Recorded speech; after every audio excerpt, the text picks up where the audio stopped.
It was the geographical distribution of species. Biogeography, the first suggested the idea of evolution to Darwin. Islands have many species of plants and animals that are endemic,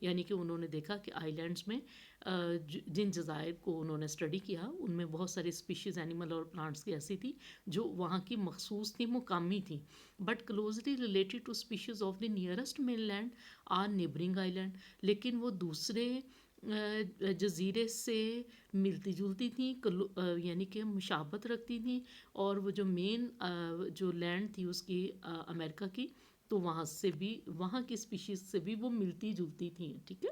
consider آرماڈیلوز کی example ہے ہمارے پاس. یہ armoured mammal ہوتا ہے. ٹھیک ہے. That live only in America. The evolutionary view of biogeography predicts that contemporary armadillos are modified descendants of earlier species that occupied these continents, and the fossil record confirm that such ancestors exist. تو fossil record یہ شو کرواتا ہے کہ ایسے کچھ رہے ہیں، ان کے آباء و اجداد ایگزسٹ کرتے رہے ہیں وہاں پہ.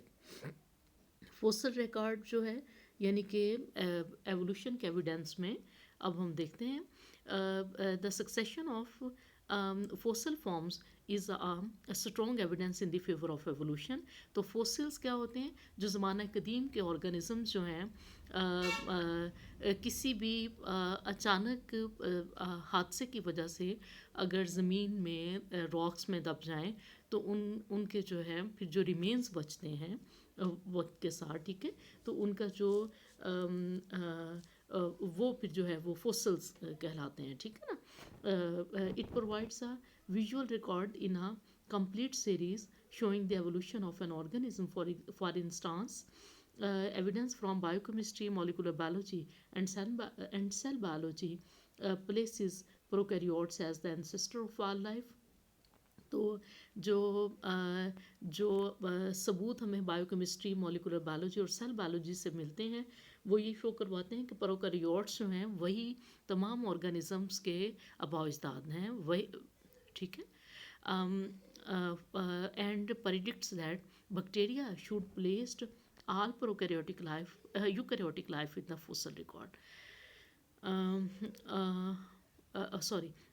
And as the ancestors of life, and predicts that bacteria should precede all eukaryotic life. اور یہ کہ جو بیکٹیریا ہیں وہی تمام جو یوکیریوٹک لائف ہیں اس کے وہ پیش رو ثابت ہوئے. ٹھیک ہے نا. یعنی کہ بیکٹیریا سے ہی تمام یوکیریوٹک لائف جو ہے وہ نکلی ہے. یہ فوسل ریکارڈ ہمیں بتاتا ہے. ٹھیک ہے.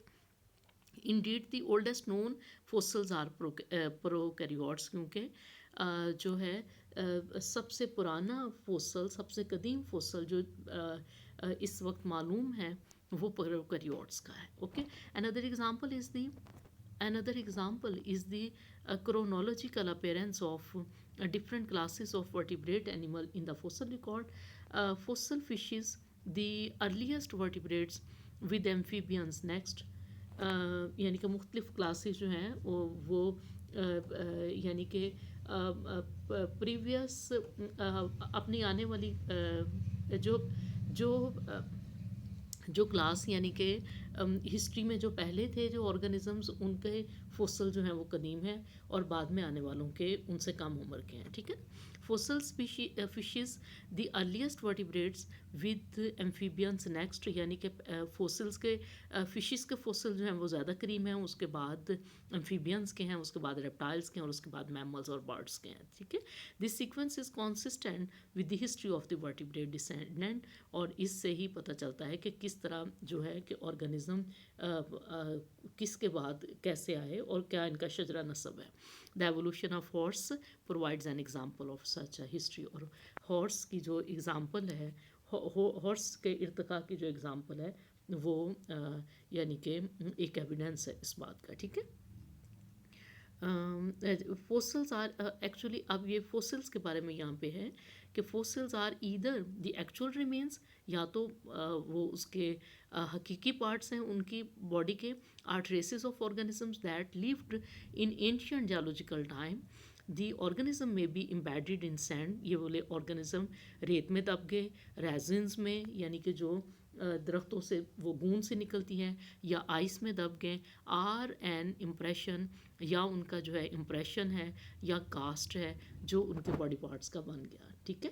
the tissue being replaced are